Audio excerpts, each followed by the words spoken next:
এদিন বিধানসভায় সন্দেশখালীর ঘটনার প্রতিবাদ করায় রাজ্যের প্রধান বিরোধী দলনেতা শুভেন্দু অধিকারী সহ 6 জন বিধায়ককে সাসপেন্ড করা হয়েছে এবং তারই প্রতিবাদে কিন্তু এই মুহূর্তে দুর্গাপুরের ডিএমসি মোড়ে বিজেপির আন্দোলন, রাস্তা অবরোধ করে এবং যেমনটা দেখা যাচ্ছে একেবারে এখানে বিজেপি কর্মীরা এখানে রয়েছেন, বিজেপি নেতা চন্দ্রশেখর ব্যানার্জি এবং তার নেতৃত্বে এখানে আরও যারা বিজেপি কর্মী রয়েছে তারা রাস্তায় রীতিমতো শুয়ে পড়ে আন্দোলন করছে এবং তাদের যেটা মূল বক্তব্য তারা এখানে স্লোগান শাউটিং করছে এবং আমরা যেটা যেমনটা দেখতে পাচ্ছি যে এক আন্দোলনকারীকে পুলিশ কিন্তু এই মুহূর্তে ধরে নিয়ে যাচ্ছে এবং পুলিশ কিন্তু সর্বতভাবে এই আন্দোলন ওঠানোর চেষ্টা করছে এবং এই মুহূর্তে ডিএমসি মোড়ে বিজেপির এই আন্দোলনকে ঘিরে কিন্তু চরম বিশৃঙ্খলার পরিস্থিতি তৈরি হয়েছে এবং যেটা তাদের মূলত দাবি যে একেবারে যে কেন এই শুভেন্দু অধিকারী সহ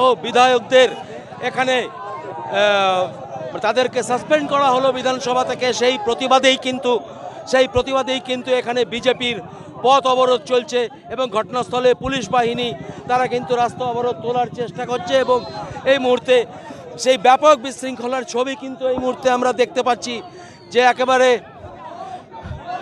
যারা পুলিশ প্রশাসন তারা কিন্তু বিক্ষোভকারীদের তুলে দেওয়ার চেষ্টা করছে কিন্তু তারা নারাজ, তারা কিন্তু রাস্তা অবরোধ করে দিয়েছে এবং দক্ষিণবঙ্গ পরিবহন সংস্থার বাস সহ বিভিন্ন গাড়ি কিন্তু এই মুহূর্তে ডিএমসি মোড়ে আটকে পড়েছে।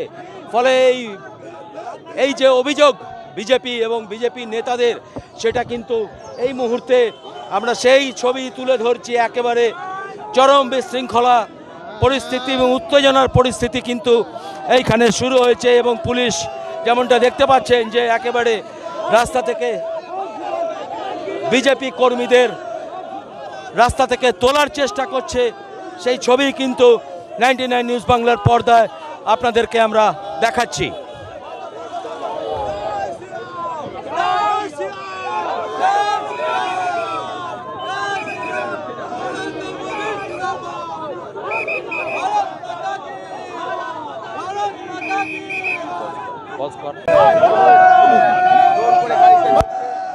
যেটা এই মুহূর্তে দেখতে পাচ্ছি আমরা যে বিজেপি নেতা চন্দ্রশেখর বন্দ্যোপাধ্যায় তার নেতৃত্বেই হচ্ছে চন্দ্রশেখর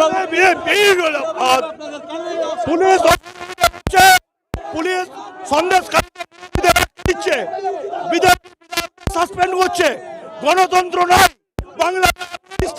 আজকে পশ্চিমবাংলায় নারীরা পশ্চিমবাংলার নারীদের রাত্রেবেলায় তুলে নিয়ে যাওয়া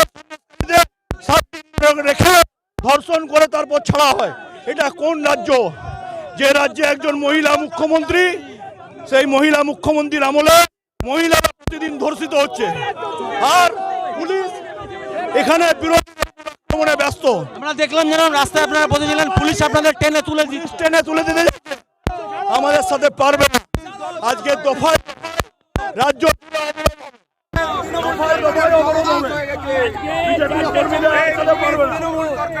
সব জায়গায় অবরোধ কর্মসূচি চলবে। আজকে রাজ্য জুড়ে দফায় দফায় অবরোধ কর্মসূচি চলবে যতক্ষণ না বিরোধী দলকে সন্দেশখালী ঢুকতে দেওয়া হচ্ছে, রাজ্যপাল গেলে আটকে দেওয়া হচ্ছে। এই অগণতান্ত্রিক পরিবেশ বাংলায় মহিলা মুখ্যমন্ত্রীর আমলে এই ব্যবস্থার আমরা পরিবর্তন চাই। শুভেন্দু অধিকারী সহ 6 জন বিধায়ককে সাসপেন্ড করে যায়, কেন বিরোধী দলের বিধায়কদের কন্ট্রোল করা হবে? মমতা ব্যানার্জি মুখে গণতন্ত্রের কথা বলবেন, বিরোধীদের বিধানসভায় কথা বলতে দেবেন না। এই নোংরা রাজনীতির বিরুদ্ধে আজকে দুর্গাপুর বিজেপির পক্ষ থেকে সিটি সেন্টারে পথ অবরোধ করা হয়েছে।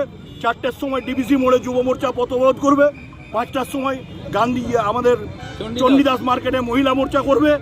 দফায় দফায় অবরোধ চলবে। আমরাও দেখতে চাই চোর মমতার পুলিশের কত ক্ষমতা। যেমনটা কিন্তু এখানে বিজেপি নেতৃত্ব জানাচ্ছে যে পুলিশের তরফ থেকে অসহযোগিতা করা হচ্ছে এবং তারা কিন্তু এই প্রতিবাদের রাস্তা তারা ছাড়বে না এবং আজ সারাদিন ধরে কিন্তু এই যে শুভেন্দু অধিকারী সহ যে বিজেপি বিধায়কদের বিধানসভা থেকে সাসপেন্ড করা হয়েছে তার প্রতিবাদ চলবে কিন্তু দফায় দফায় গোটা দিন ধরে। দুর্গাপুর থেকে খুশি পশুর রিপোর্ট, 99 নিউজ বাংলা।